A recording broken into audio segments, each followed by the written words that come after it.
क्या आप general category से हैं और कई बार मन में ये सवाल आता है कि यार क्या हमारे लिए कोई रिजर्वेशन नहीं है?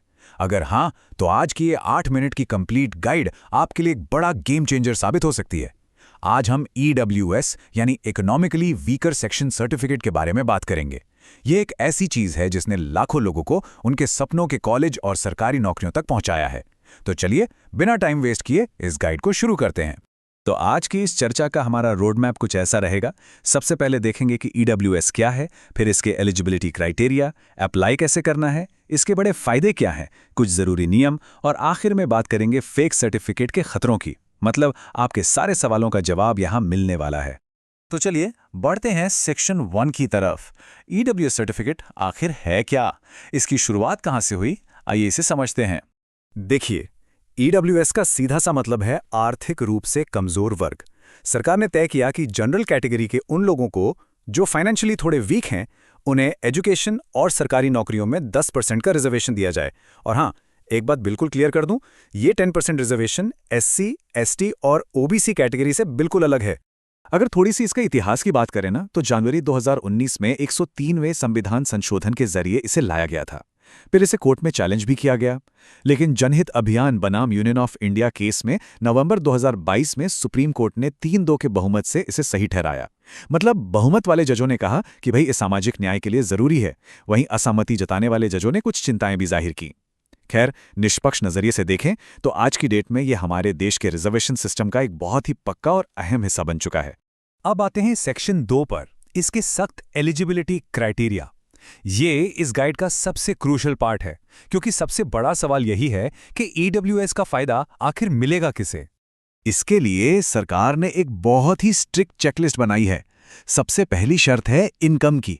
आपकी फैमिली की जो ग्रॉस एनुअल इनकम है, यानी सालाना आय, वो सख्ती से 8 लाख रुपए से कम होनी चाहिए। ध्यान रहे, अगर ये इनकम 8 लाख से 1 रुपए भी ऊपर गई ना, तो कैंडिडेट इसके लिए एलिजिबल नहीं माने जाएंगे। अब यहाँ एक बहुत ही इंटरेस्टिंग बात है जो अक्सर लोगों को पता नहीं होती। EWS के नियम दरअसल OBC क्रीमी लेयर से भी ज्यादा सख्त हैं। मतलब OBC में जो 8 लाख की लिमिट होती है ना, उसमें खेती से होने वाली आय और सैलरी को जोड़ा नहीं जाता। लेकिन EWS में इसमें ऐसा बिल्कुल नहीं है। यहाँ आपकी सैलरी, कृषि, बिजनेस, हर तरह के इनकम को उस 8 लाख की लिमिट में काउंट किया जाएगा। और बात सिर्फ इनकम पर खत्म नहीं होती, प्रॉपर्टी के रूल्स भी बहुत कड़े हैं।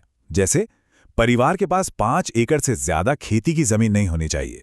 अगर कोई आवासीय फ्लैट है तो वो 1000 स्क्वायर फीट से बड़ा नहीं होना चाहिए। नोटिफाइड एरिया में प्लॉट 100 गज से कम और नॉन नोटिफाइड एरिया में 200 गज से कम होना चाहिए। सीधा सा फंडा है, अगर इनमें से एक भी लिमिट क्रॉस हुई तो इनकम भले ही कितनी कम क्यों ना हो, डिस्क्वालिफिकेशन पक्का है। अच्छा, यहां एक और पेज है जिसे क्लबिंग ऑफ एसेट्स कहते हैं। सरकार परिवार की आय और संपत्ति देखती है। अब परिवार में कौन कौन आता है? आवेदक खुद, उनके माता पिता, 18 साल से कम उम्र के भाई बहन, पति या पत्नी और 18 साल से कम उम्र के बच्चे। इन सबकी संपत्ति, चाहे वो अलग अलग शहरों में ही क्यों ना हो, एक साथ जोड़कर ही कैलकुलेट की जाएगी। ठीक है, तो एलिजिबिलिटी तो हमने समझ ली। अब बढ़ते हैं सेक्शन 3 की तरफ। अप्लाई कैसे करें और कौन कौन से डॉक्यूमेंट्स चाहिए। अप्लाई करने से पहले आपको अपनी एक फाइल रेडी करनी होगी। इसमें आपका इनकम सर्टिफिकेट, आधार कार्ड, पैन कार्ड, वैसे पैन कार्ड कभी कभी ऑप्शनल भी होता है, पिछले सालों के बैंक स्टेटमेंट, ITR यानी इनकम टैक्स रिटर्न की कॉपी, प्रॉपर्टी के कागज, निवास प्रमाण पत्र और एक सेल्फ डिक्लेरेशन फॉर्म होना चाहिए। ये सब बिल्कुल रेडी रखिए। अब जरा इस फॉर्म को देखिए। ये तेलंगाना राज्य के मी सेवा पोर्टल का एप्लीकेशन फॉर्म है, जो बहुत ही बढ़िया तरीके से दिखाता है कि असली फॉर्म कैसा होता है। इसमें आपको कृषि भूमि, आवासीय फ्लैट्स और प्लॉट्स की डिटेल्स भरने के लिए अलग अलग सेक्शंस मिलते हैं। आपको अपनी हर एक इनकम और प्रॉपर्टी को यहाँ पूरी ईमानदारी के साथ डिक्लेयर करना होता है। अब सवाल आता है कि अप्लाई कहाँ करें। तो इसके लिए आप अपने नज़दीकी तहसीलदार ऑफिस जा सकते हैं या फिर ई-डिस्ट्रिक्ट और मी सेवा जैसे ऑनलाइन स्टेट पोर्टल का यूज़ कर सकते हैं। इसकी फीस ना के बराबर होती है, बस 10 से 100 रुपये के आसपास। और एक बार अप्लाई करने के बाद सर्टिफिकेट बनकर आने में लगभग 7 से 21 दिन का समय लगता है। चलिए अब सेक्शन 4 पर आते हैं, EWS के बड़े फायदे। आखिर इतनी मेहनत करके सर्टिफिकेट बनवाना क्यों है, इसके क्या बेनिफिट्स हैं? सच कहूं तो इसके फायदे बहुत जबरदस्त हैं। पहला, आपको सरकारी नौकरियों में सीधा 10% का रिजर्वेशन मिलता है। दूसरा, अगर आप आईआईटीज या सेंट्रल यूनिवर्सिटीज जैसे टॉप कॉलेजेस में एडमिशन लेना चाहते हैं तो वहां भी ईडब्ल्यूएस कोटा आपकी मदद करेगा। और सबसे बड़ा फायदा है कट ऑफ में रिलैक्सेशन। जनरल कैंडिडेट्स के मुकाबले ईडब्ल्यूएस कैंडिडेट्स का सिलेक्शन थोड़े कम मार्क्स पर भी हो जाता है, जिससे कंपटीशन में उन्हें एक बहुत अच्छा एडवांटेज मिलता है। आगे बढ़ते हैं सेक्शन 5 की तरफ, जरूरी नियम और कुछ छिपे हुए खतरे। देखिए, फायदे तो बहुत हैं, लेकिन कुछ टेक्निकल रूल्स भी हैं जिन्हें इग्नोर करने की वजह से हर साल हजारों स्टूडेंट्स एडमिशन के टाइम अपनी सीट गंवा बैठते हैं। तो यहाँ सबसे क्रूशियल पॉइंट है फाइनेंशियल ईयर और असेसमेंट ईयर का कंफ्यूजन। मान लीजिए कोई कैंडिडेट 2026 में एग्जाम देने वाला है, तो रूल के हिसाब से उसका ईडब्ल्यूएस सर्टिफिकेट 1 अप्रैल 2026 या उसके ठीक बाद का बना होना चाहिए, और ये पिछले फाइनेंशियल ईयर यानी 2025-26 की इनकम पर बेस्ड होगा। अगर आपने पुराना सर्टिफिकेट अपलोड कर दिया तो वो तुरंत रिजेक्ट हो जाएगा। इस बात का बहुत खास ध्यान रखना है। एक और इम्पॉर्टेंट चीज, जरा इन गाइडलाइंस पर गौर करिए। ये साफ कहती हैं कि आपके डॉक्यूमेंट का नाम exactly income and asset certificate होना चाहिए, और वो भारत सरकार के तय किए गए सेंट्रल फॉर्मेट में ही होना चाहिए।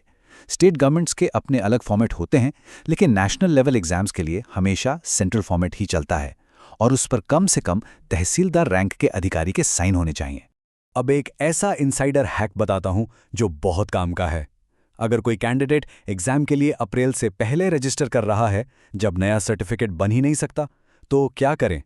ऐसे में लगभग सभी बड़े एग्जाम्स आपको ईडब्ल्यूएस सर्टिफिकेट के बदले डिक्लेरेशन सबमिट करने का ऑप्शन देते हैं। आप बस एक हैंड रिटन नोट अपलोड कर सकते हैं कि भाई काउंसलिंग के टाइम हम ओरिजिनल सर्टिफिकेट दिखा देंगे। इससे आपकी एप्लीकेशन रिजेक्ट होने से बच जाती है ना कमाल का हैक? चलिए अब आते हैं अपने आखिरी सेक्शन पर, सेक्शन 6, फेक सर्टिफिकेट्स के गंभीर खतरे। अब तक हमने फायदों की बात की, लेकिन अब थोड़ा सीरियस टॉपिक डिस्कस करते हैं।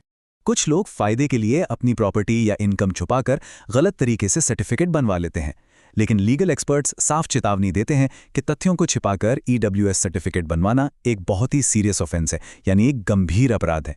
बैकग्राउंड चेक कभी भी हो सकता है, जॉब लगने के कई सालों बाद भी, और अगर जांच में कोई अनलिस्टेड प्रॉपर्टी या छुपे हुए स्टॉक्स मिल गए ना, तो नौकरी तो जाएगी ही, साथ ही कानूनी कार्रवाई भी होगी। भारतीय न्याय संहिता यानी बीएनएस के तहत झूठी जानकारी देने या फोर्जरी करने पर बहुत सख्त धाराएं लगती हैं। सेक्शन 316, 318, 208, 242 और 246 के तहत इसे धोखाधड़ी माना जाता है। और पता है इसकी सजा क्या है? इसके लिए 7 साल तक की जेल और भारी जुर्माना दोनों हो सकते हैं। तो प्लीज इस रास्ते पर बिल्कुल मत जाइएगा। लेकिन हाँ, अगर कोई कैंडिडेट अपनी जगह बिल्कुल सही है और किसी ने झूठी शिकायत कर दी है, तो पैनिक करने की कोई ज़रूरत नहीं है। ऐसे में आपको बस इतना करना है कि अपने सारे असली डॉक्यूमेंट्स जैसे आईटीआर और बैंक स्टेटमेंट इकट्ठा कर लें।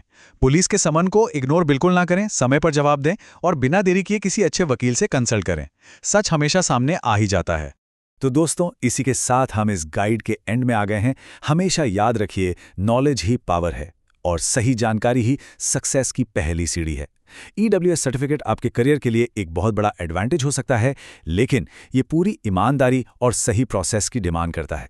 अब एक सवाल जो आपको खुद से पूछना है, क्या आपके इनकम और प्रॉपर्टी के सारे कागजात बिल्कुल सही अपडेटेड हैं? इस बारे में ज़रूर सोचिएगा।